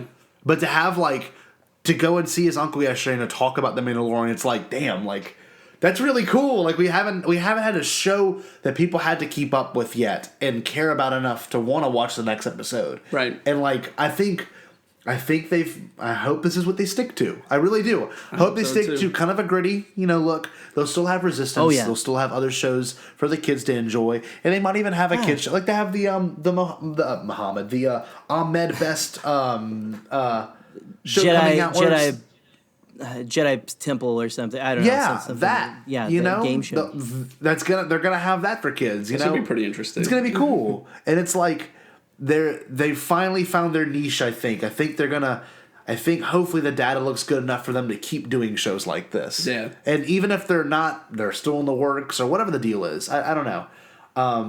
To kind of get into where this first season ends, I think it's probably one of the most tasteful cliffhangers because it's not enough for me to like get upset that it ended this way, but it was enough for me to be like, wow, he was given a task by the armorer. You know, he said, you need to go find this creature's people. It's like, oh, we could really see some more Yodas, and I think that may be the case. That could be crazy. You know what's so funny about all of that is I was so against that. Like whenever they first started, when Disney first bought it, they were like talking about doing a Yoda movie, and I was like, no, you cannot do it. Yoda needs to be a secret. He needs to be like a mystery, and I'm so behind all this. And like they said that, and I was like, yes, go there now. I want to know. Yeah. It's just, it's amazing how they've did it. Yeah. What's up? What if in 2 months, Clone Wars, the new season is going to come out, and what if they venture off into showing you, Yoda goes back to Kamino, and kind of sets up that whole story plot. Yeah, it could be the case. Oh, Troy, don't you blow my mind, man, right now. How crazy would that be? I mean, because Filoni, he loves tying stuff in. Yes. And, we get this whole new season coming out, and everybody's going to be asking, where did Baby Yoda come from? Yes. This would be the perfect opportunity to tie something like that in. Yeah, well, Pershing, Dr. Pershing from the first couple episodes, who we still don't know if that dude was legit, like trying to help. Yeah, I was surprised. Like, got to the end of this episode, I was like, wait, we never saw that dude again. Like, what? No. He had the Kamino cloning patch, Yeah. on his Imperial scientist outfit, and so, you might not be far off, man. I mean, like, again. If it's done right, man, you can make anything work in Star Wars. Yeah, no, and they also end off, they never mention why they needed the child to begin with. So it's like, it could be for Palpatine and the unknown regions to keep staying alive. It's a lot of things. It's like, Man. Especially what Troy said with the new season of Clone Wars, it's like, I know Sam Witwer has been on the record saying it's going to do something insane, like things you will not expect. And that gets me so excited because he's a huge Star Wars fan, and I can't imagine where they would take this. Imagine if they ended up showing Mando. They could show him as a kid. Oh my god! Go back to some of the Mandalorian story stuff, and maybe they show him. Yeah. And it's not like a whole episode dedicated, but maybe they go back to the Mandalorians for a minute, and then you see, him walking, or just something crazy. Or they say it's like his parents. They need to get something from them, and you don't know who they are, and then they go, "This is our son, Din Djarin," or it's like, oh my gosh, yeah. Then just like a name mind drop exploded. I know, right? That's the thing, oh, and like the cliffhanger ending in particular, It left off with such a good moment of like, here's this huge tease for what's to come. Moff Gideon's going to be the main bad guy. Oh, yeah. He's going to be after Baby Yoda, or he's going to be after whatever, the Mando that he killed his whole fleet of people. He's going to be mad next time we see him. I'm sorry, I just had like an epiphany. What if Gideon is in the final season of Clone Wars at the season? That could be the case. Could be. This dude obviously is tied in. Maybe he worked with the Republic, at first. We see how he gets a hold of the Darksaber. Yep. They tie that in. I mean, there's 1,000 things that could happen, man. It's crazy. Yeah, no, this is really going to be an interesting turn of events because that's the next new thing to look forward to, which is great. Don't get me wrong. I'm excited. Honestly, I can't wait. Yeah, February is going to come real quick before we know it. I know. 6 weeks. I've been actually rewatching some of it. Yeah, short, I need to. bits by bits, but episode by episode. But I've been trying to prepare and get ready. Yeah, and to have this show end with the Darksaber is so. Like we were saying earlier, it's so much payoff from watching and reading and doing everything else. It is. And being involved in the community and watching Star Wars Explained videos and watching Easter egg videos and what happened in the new book. All these things, like, as much as it almost feels like, this was a waste of time or this was too much time, I've spent too much time doing this, that one Darksaber sequence is like, tied the perfect bow. It just was great. like you see it pop up. You see it pop out the tie, and I was like, "That's not what I think it is." No, there's no way. There's no way. That's not what I think it is it? And then I was like, he can't have a lightsaber. No, and there's then I no was way. like, "Wait, it is what I think it is." God. Oh my gosh! But you got to think. The first episode where Jon Favreau did the voice of Pre Vizsla, the Darksaber was the point, so he knows that lore. Yeah, he does. He read the lines for that lore. I think that's the thing people often forget, and no one's. The best part is no one's complained about it. You know, like you can complain about the silliest stuff in Star Wars, but not a single person was like, "I can't believe they put the Darksaber in there." No, No, everyone was freaking losing their minds, and admit it. All you guys were loving it. So. It was great, and you know, I think this next season, and hopefully we're in celebration, and I know we're gonna get another trailer. It's gonna be in August of 2020, so it's gonna be when the next trailer drops. You know, I think when it comes to celebration stuff, I think we're gonna get, of course, a new trailer, some new posters, some new images, but like, there's so much to be desired after that season, and at no point did I feel that this cliffhanger was too heavy. No. You know, it was just right. It was. It was just right. Just enough to make you keep wanting to go. Yeah, it was a perfect kind of cliffhanger season. Yeah, and I real quick before we kind of wrap up a lot of what we may see next season. I think Boba Fett, like we said earlier, is a pretty big candidate. If that is indeed the case, him at the end, be amazing. That would be crazy. We know we're gonna get more Darksaber. We're probably going to get a couple of new Yoda people. I hope, if that's where it builds Force up sensitive. to, or more Force sensitive people. Maybe You're right. some hidden Jedi that are out there that we just don't even know about. Yeah. You know? That Man. could happen. God, or maybe one of the bounties might be a Jedi, because apparently he's still a part of the guild, and that was mentioned. Yeah. he was like, you come back anytime. I'll give you a bounty puck. So we might end up getting the child, and I don't know what they're gonna do. That's the big debate now that I think about it. Is are they going to continue having Baby Yoda as a character? Is he gonna get a little Mando suit? Is it gonna be like a thing? You know what I mean? You gotta think about Are they that. gonna and can they make a That'd be Baby amazing. Yoda Mandalorian Beskar armor suit work and it just not be like what is going on here? Like, oh man, that's so good. I don't know. Yeah. I trust them now with anything, man. They can make Mando get like a job as a clown at a birthday party for an episode, and I'd be totally down. Oh yeah. Yeah, totally. And I think if they gave Like, him all to right, the where are they Mando going? suit, how marketable would that be? I would buy that in a heartbeat. That would be at Build-A-Bear. Dude, the with next like one. little Dude. Boba Fett Yoda ears coming Yes, out. You know? yes. Yep. Like it could be done. I don't know. Those But, little fuzzy. That's the thing. When Ella ever watches the live action Baby Yoda with me, she loves that he's got a fuzzy head. She goes, he's got fuzzy ears and stuff. Yeah, So, he like, does. Oh my goodness. Yeah, that kid's cute. So Jerry, I believe, if I'm not mistaken, we have some predictions from some of our listeners in regards to what we might see in season 2. So if you don't mind reading that for me, please. yes, we do. Yes, we put out the call to you guys. We've kind of been doing our Bombad build up. We've really just been really hammer focusing on deep Going diving at on it. those things Yeah. and going at it. But we are back to form, guys. We are finally back to some audience participation, and man, you guys didn't disappoint here. We've got a couple of our I would say, I don't want to say top fans, but we got a couple of guys here who are great supporters of the Bombadcast. We have first, of course, a Bombadcast classic listener, Mr. Rural Farm Boy, our buddy Anthony, and he said, I predict. Okay, I'm gonna try.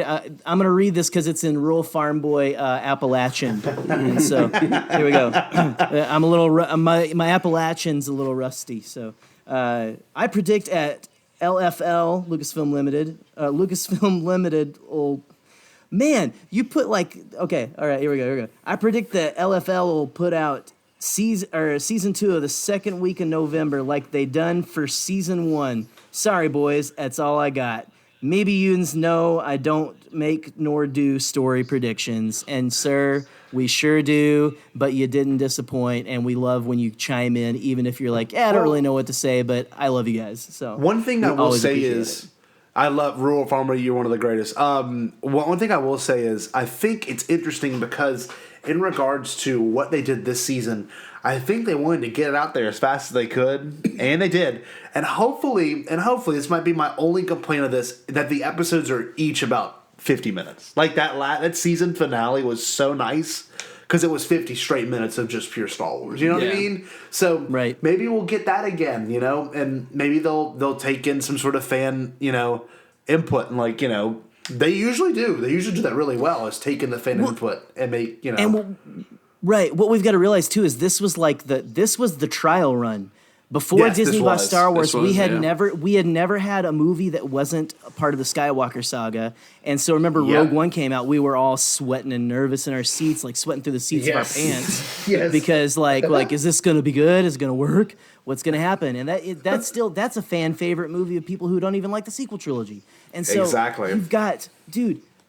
They're for sure gonna this is like them taking in data, and my goodness, they didn't just get good data on this. They rocked our freaking socks off, and so I think they're gonna just season 2 is gonna be bonkers, man. I mean there's nowhere to go but up. Yeah, you're right. You're right. That's a common theme for a lot of shows, though. I mean, if you think about it, I mean, most of these hit shows, just to put it out there, like Walking Dead, their first season was only 6 episodes. That's and then true. Breaking Bad was only 5 episodes. No, I think they were 8 episodes. I mean, the first seasons to most of these, really big shows, they're only a few episodes, but then they progressively get bigger, and then they double the amount, and then, 30-minute episodes don't seem too bad when there's 16 of them to watch. Exactly. That's a big thing, because we don't know what the runtime will look like for the next.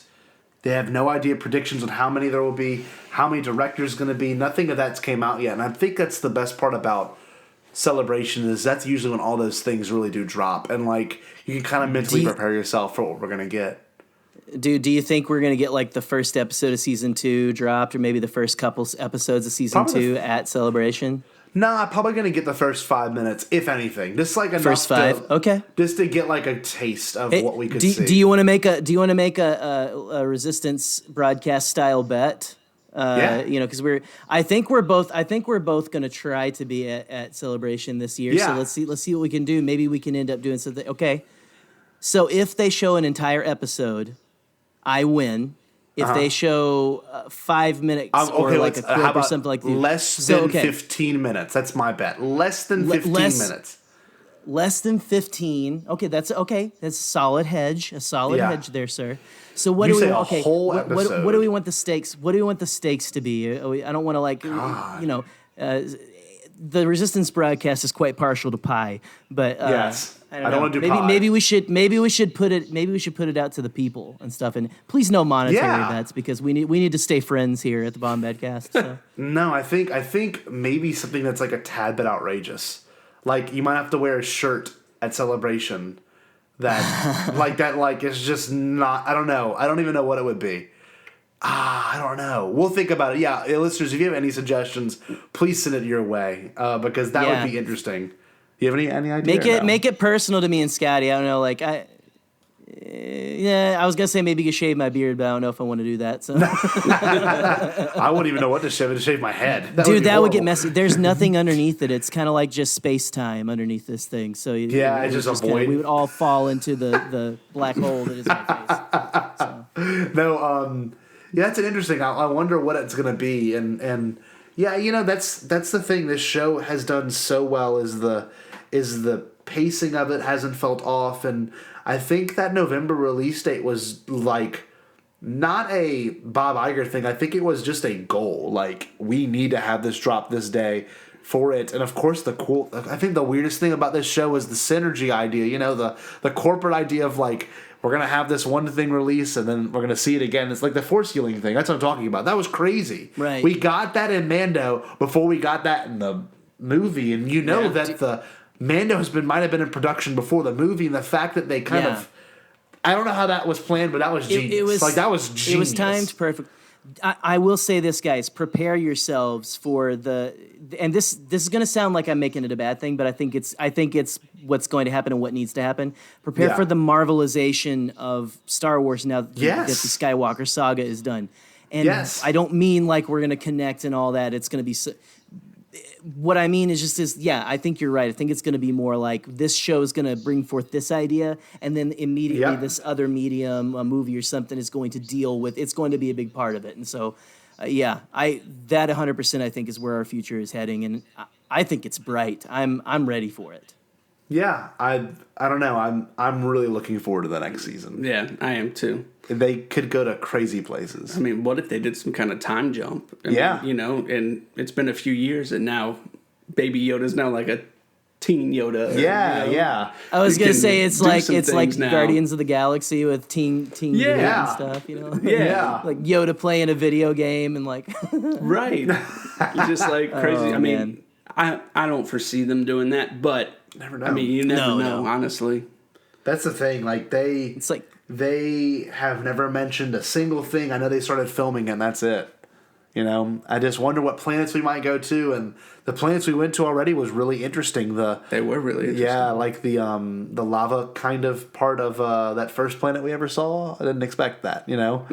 And like Tatooine was very interesting, and I don't know. I really did think this show did a lot for the setting of Star Wars and what you can do with the Star Wars show, which I think is probably the most important part of this entire series now at this point, is like it did so much new things for Star Wars that didn't include the same normal tropes. And I think that's the hardest thing that Disney's going to ever overcome. And when they do, it's going to be incredible. How do we make Star Wars without a TIE fighter? I saw a TIE fighter land like I've never seen before. Yes, it's refreshing. It's new. Like just I was like, oh, that's what they do when they don't have a ladder, so you don't have to just like frickin' jump 10 feet. Yeah. It was so cool that they thought of that. It's just, I don't know, it makes it, I loved that.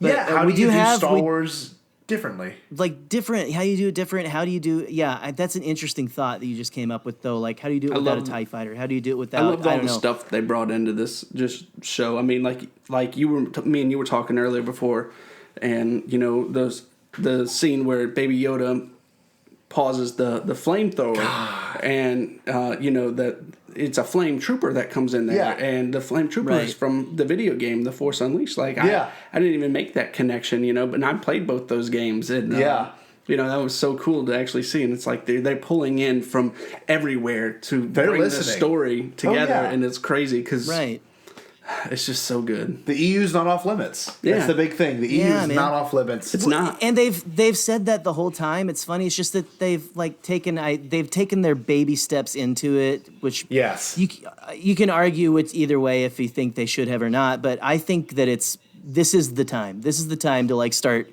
bringing this in, and it feels so good. I agree. There's so many cool things they pulled into this.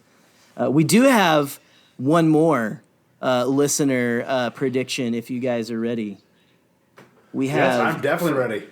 From our prolific listener, Mr. Devor Mondum, PhD. And he says, let's see, Devor chimed in on sent us one of our voicemails for the Rise of Skywalker review. So thank you for that, Mr. Devor, sir. Dr. Devor, sir. Of course, PhD. But Devor says, going off IG-11 saying that his commission was specific about wanting Baby Yoda dead, I think we might learn that someone else is after him too. Oh, wow. So someone besides Gideon.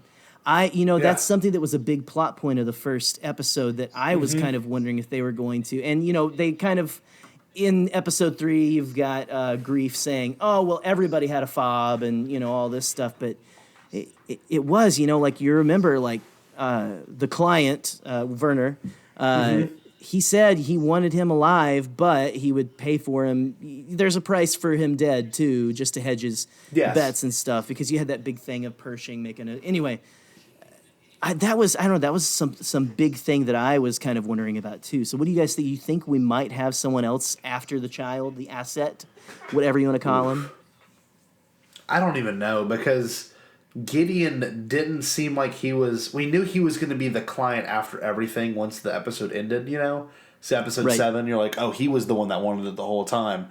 But like, I wanted to know. I wish we would have actually known more about Werner Herzog's character too, because he had like this weird Imperial signal on, and he was so like different and like the way he spoke. Was mysterious. He was so mysterious. Then he just get killed off. You know, it's and they can tell. They can, you know, we can do flashbacks now in Star Wars apparently, Yes, and we all this can. stuff, and so I don't know. Maybe that's part of the next season, kind of uncovering who these guys are and stuff. Yes. I don't know. It is interesting because it was so like very here we're gonna dangle Werner in front of Yes. you, and then like take him away. just rip him away. So I don't Yeah. know. Yeah, there's got to be. Yeah. I don't know. Dr. DeVore.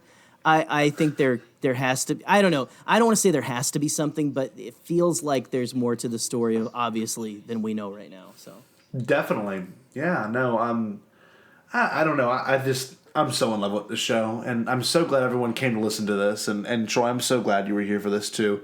This was such a cool episode, and DeVore, thank you so much for your input, because this show is gonna be the backbone of lore for a while. Oh yeah. You know what I mean? Right. Like this is going to take the place of the saga films, and like it's crazy that this Star Wars high is not over. It's kind of being subdued for a little bit, but like for a while, from November to just about this week, it's been like one after another exhaustion. We've been watching the Bombad build up. It's just like it's been crazy for it's content. like being force fed with a fire hose. Like it's been so crazy, but in the best way possible.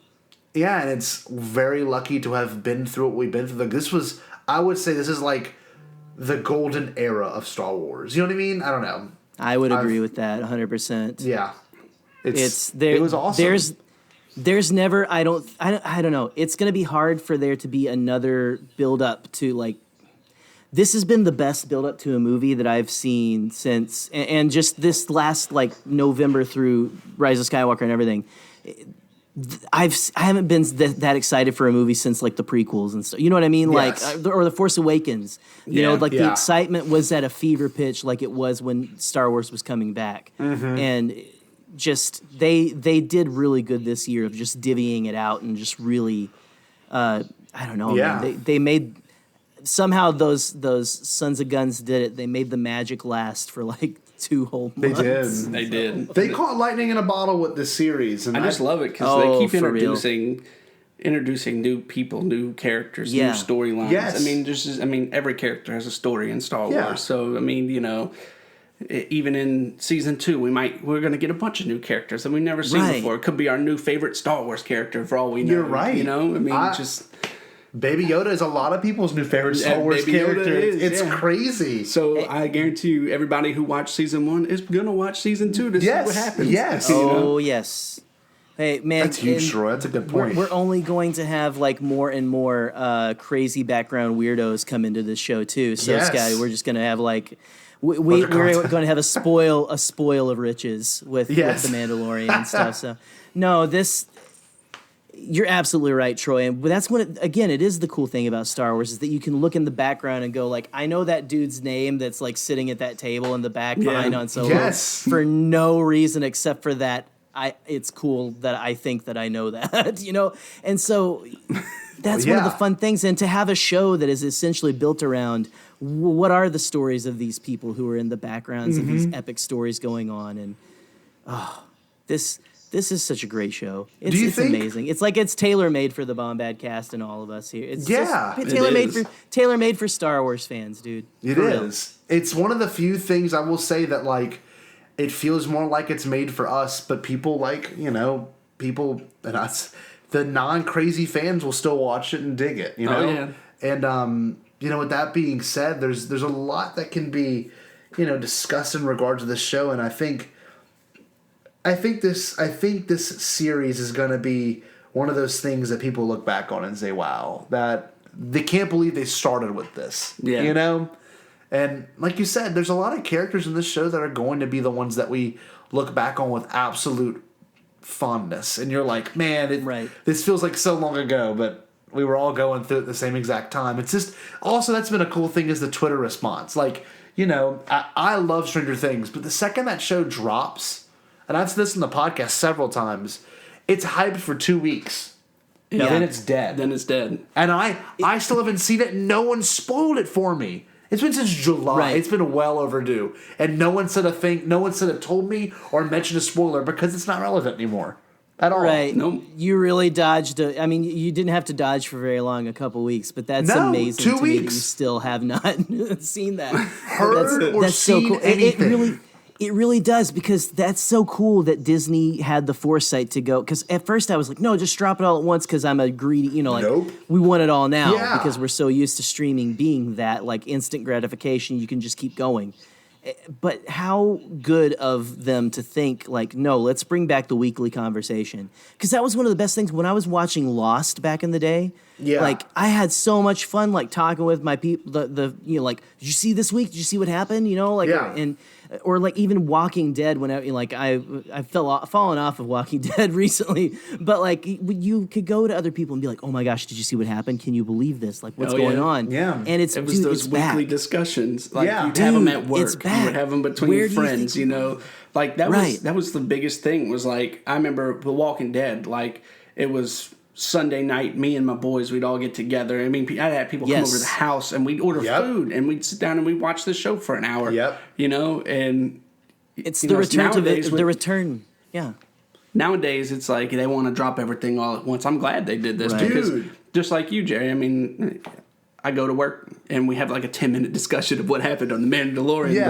Right. Yeah. Well, we watched it on Friday or we watched it on Saturday, whatever. But, Monday we get together and we all talk about it. We're like, dude, did you see that? Did you see that? And I love it. Right. The Game of Thrones, every week that last season of Game of Thrones trended. Top Yeah. trending thing was that. Oh, yeah. And like Right.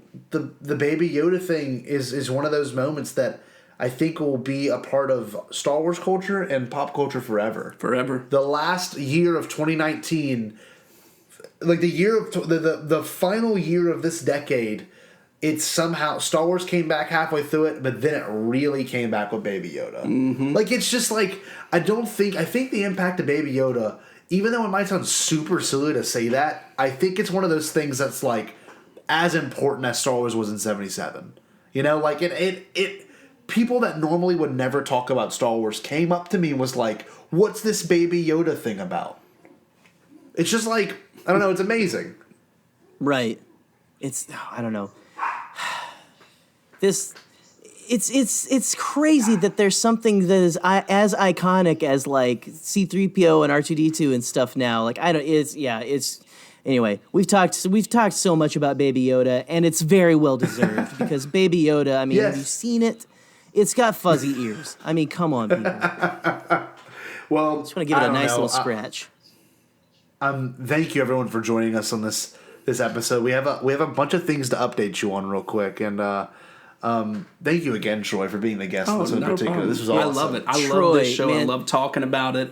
It's one of my favorite things to do is just sit here and talk about, especially The Mandalorian. I mean, just gosh, how badass is that So dude? good. Yeah, the character good. itself is amazing. He walks into a room and you're like, I want to be that guy. Yeah, more than Han Right. Solo.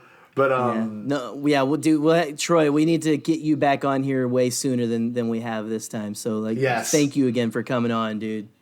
well, Of course. I'm happy to be here. yeah, it's always a fun episode when T's on. But we're gonna move on real quick. We're gonna update everyone real quick. We at the Bombadcast are going to take a brief 3-week hiatus. We need the rest. We've got a lot of things in the works right now, and we want you to know that I know the content's not going to be coming out as frequently as it has been, but we're starting a new thing in regards to when we return. And Jerry is super pumped about it. This is actually Jerry's idea. Jerry, tell the people how they can live their weekends now. Well, guys, we're fairly new to this whole podcasting thing, and so we need to take a breather because we are but humans. I know we sound like sultry, angelic, voices coming from the heavens, but no, you an we are angel? but mere mortals. We are, yes. Are you? I hear we don't live on the moons of Viego. We actually live in respectively Louisiana and Michigan. But Yes. guys, hey, we appreciate. Give us this little. We're going to take a little bit of a holiday break.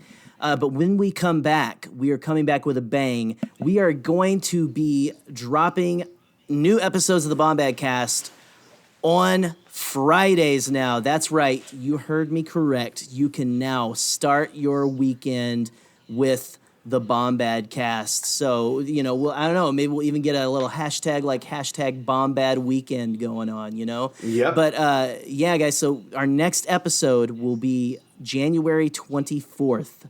And me and Scotty, we're really excited. We're like rethinking our format. We're like talking about like the guests and different things we want to do next year. We have we just have so many exciting ideas. We're excited exciting ideas that we're excited to let you guys in on in the coming year. So thank you. It's weird. Thank you for listening too. And none of this is possible without all of you guys who are somehow listening to this right now. I don't really understand why, but we don't understand why you want to, but we are so glad that you do, because we're just doing something that we love. Like Troy was saying, we're talking about Star Wars, and that you guys are listening is amazing, and thank you for that. Yeah, no, it's weird. We've been going for 30 weeks now. I did a calculation, 30 weeks straight. That's awesome. So like it's crazy to think how much stuff we've turned out and the episodes that we've done, and like a lot of you have been there every step, and people that are just joining us, it's only going to get better from here. So this 3-week hiatus is going to be when we plan, when we conduct. We might even have, a discussion on what we're going to end up doing coming our 1-year anniversary and what we do for celebrations. So there's a lot of things that are going to be had. We're currently getting the website all fixed up and ready for everyone to be able to access. I'm working on some new designs for the shirts, so we hopefully have some more shirts out by the time we re-jump it.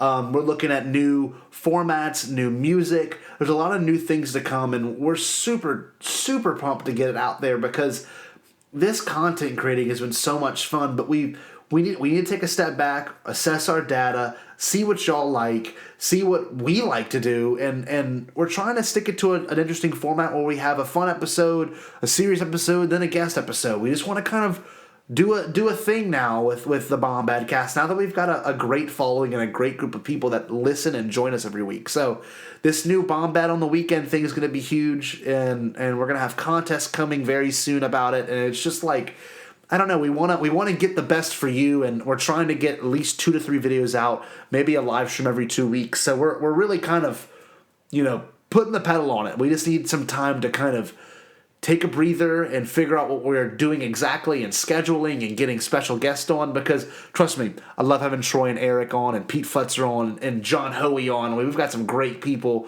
a Galactic Podcast, Force Toast, Alex Damon, but we're going to reach out to even the people like, dare I say, like, I want to get Ahmed Best on for a 1-year anniversary. Like, seriously. We got to at least go see that guy at Celebration. Yes. He's got to be at Anaheim. I mean, he's got to be, right? Like, so I want to see if we can reach out to other people and see if they want to guest, and we're going to try to do as many collabs as possible as well. So there's a lot of brightness in the future of Star Wars and the future of Bombadcast. So it's going to be some awesome content coming your way, and Jerry and I have just been really trying to figure out what we can do best for y'all and for us too. So this 3-week break is going to be nice for us, and hopefully y'all will take a refresher, and we'll be kicking back in with Clone Wars, in February too. So January 24th is going to be a special date. We don't know the episode. We don't know what we're going to do for that episode returning, but we might end up addressing the fandom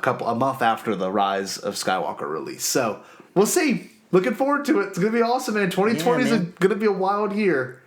Dude, 2020 will be the year of the Bombadcast. It will be Bombad 2020, guys. I'm telling you. Yeah. No, we got. Sorry, I was just gonna say. When you guys return, you might even get the information of what's going to be the next Star Wars movie. You're right. Oh, so we could. That would be a great return episode. I didn't even think about that. That's going to be dropping in January. So wow. Who's directing it?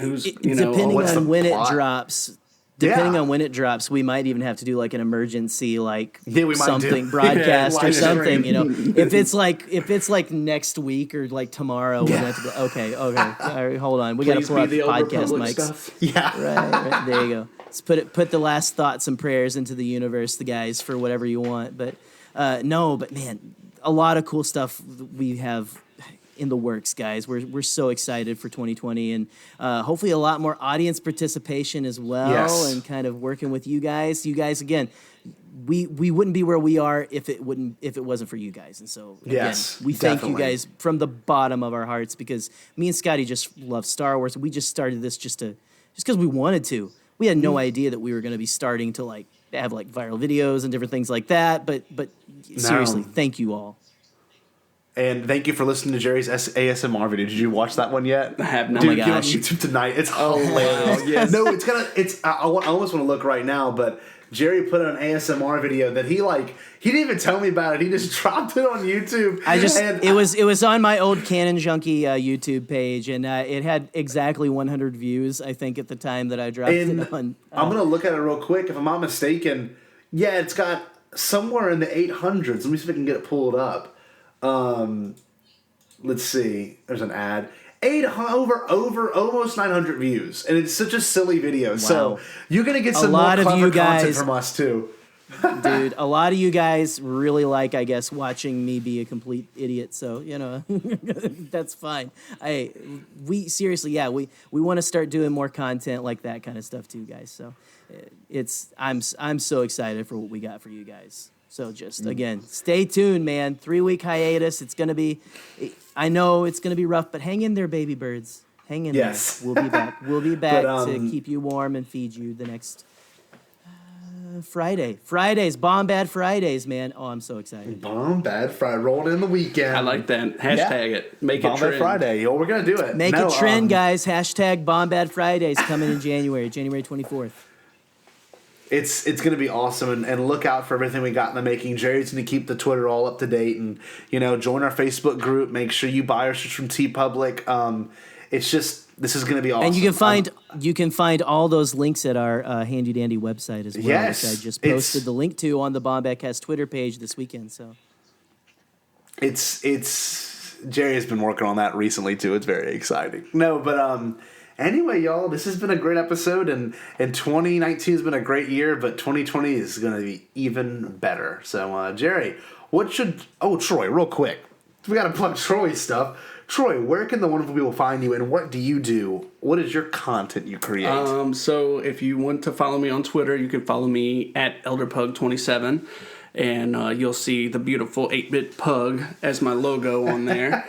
And if you check out my page, you'll probably notice there's quite a bit of Pokemon content, because I am actually a Pokemon content creator on twitch.tv/ElderPug27, where I am an affiliate there. And my actual goal in 2020 is to start streaming way more than I did in 2019. Mm-hmm. So if you go over there, make an account, drop a follow on my channel. It's totally free, by the way. Yep. And you'll get notifications when I go live. I'm going to have a whole schedule built out where I'm going to try to stream for, it may not be, no 8 hours, but it's going to be, 1-2 hours, 2 to 3 hours here and there. Mm-hmm. So, you can follow me there. And you can follow me on Instagram, too, if you want to, just at ElderPug. And I post a lot of my Pokemon Go stuff that I play on my phone there. So you'll see me and Troy's chat all the time when he gets on Twitch, because I don't know, it's fun to watch him play because we're practically next door neighbors. So here I am doing the pod, and he'll listen to the pod, and then here I am watching him stream, and he's just literally 2 streets down from me. So it's like talking on awesome. the phone, So, basically, right? It's like it's pretty much we chat. It is. We were chatting about everything Star Wars related last time. Whenever you streamed in November, I think we were texting back and forth about Star Wars stuff at the live stream. So it's awesome. So definitely go give Troy a follow on Twitch if you like Twitch. I love Twitch. Twitch is one of those things that I forget that even exists sometimes until I see your name pop up. I'm like, oh, I forget I can watch people stream games. I love when people stream video games. Kid Knapsack's on there, so there's a lot of great people that do Twitch. So Troy's definitely one of them. He'll he won't just talk about Pokemon either. I mean, he... Oh, no, I'm a wide variety. You get me Anything. talking, I'll get to talking about anything, You're a very well-rounded gentleman, so yeah, it's fine. Oh, thanks, I am very round. Yeah. No, well, aren't we all, man? I mean, I got the Ewok belly over here, you know. So. It's our dad bods, Jerry. Yeah. That's what. I don't have the a dad child, bod. but I The have a dad dad bod bod. is strong here. The dad. That's bod right. Is strong. That's right. Yeah, no, yeah, Jerry, I guess I can plug me real quick. You can find me at the Scott Jarreau on Twitter, Scotty Jarreau. I've been kind of not inactive on Twitter, but I've definitely been more laxed on Twitter. So, like, hopefully when the new year comes around, I'll be back into it again. I'll be at work, probably playing on my phone a lot of the time. But, anyway, no, find me on dropping Twitter. those F-bombs and, like, yes. really, like, punching fools in the face through memes and such. And, yeah, Scotty the Terror Jarreau, as they call him on the internet. Yes, so I am one of the worst. No, make sure you watch our viral video. I mean, and I don't mean to keep calling it a viral video, but I think it's got 1.5 million views, right? It's like insane. Like, that's insane. We're just amazed because I'm shocked. Yeah, it's just cool. Again, thank you to we all get of a you. comment every other minute. It's insane. Like, literally, I was 53 minutes ago, we got like 4 comments. It's like, I can't figure it out. I can't, and they're all very mean, but I just can't. I just can't figure it out. Like, how is this still popular? It can't. The trailer came out so long ago, but I guess the movie had Who's come out. still like searching? I know. Just being like, I want to watch trailer The reactions. Yeah, that's the weird thing, and it's always suggestions for people to. I don't know. I guess it's the thing. Like, thank goodness for the YouTube generation. YouTube is a whole nother monster. It is. It is. People kind of forget. People think Twitter's a toxic place or Facebook's top of it. Jesus, Twitter's horrible. Hey, man. YouTube's horrible. That's why we gotta get more positive Star Wars content creators on YouTube. Yes. Just more positive content creators in general on YouTube, guys. Let's flood it with positivity. So anyway, I agree. Jerry, where can the wonderful Bombad fam find you? you guys can find me on Twitter as Jerry the Canon Junkie at the Canon 1,000 Junkie. followers. Yes. Oh my gosh. That's crazy, by the way. You guys, all you guys who follow me are gluttons for punishment, and that's great. I love you all. But also, you can follow us as the Bombadcast at Bombadcast. You can go to our website. I posted a link to that currently. So the Bombadcast wixsite.com/my site. So go check us out there.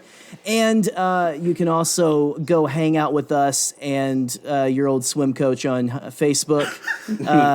And just, I don't know, talk about politics and other stuff. And I'm just kidding. We talk about Star Wars. So come hang out with us at the Bombad Fam, a Bombadcast official group. And you know what, guys? I'm going to go rewatch the entire first season of The Mandalorian. Not probably tonight. But, dude, I got to get that in my eyeballs. But until next time, guys, again, happy holidays to all of you. And all of the whatever you're doing. We'll see you in 3 weeks. And don't forget to stay Bombad.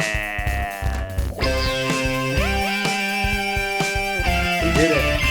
2019. That's a wrap. We made it. We made it. That's a wrap.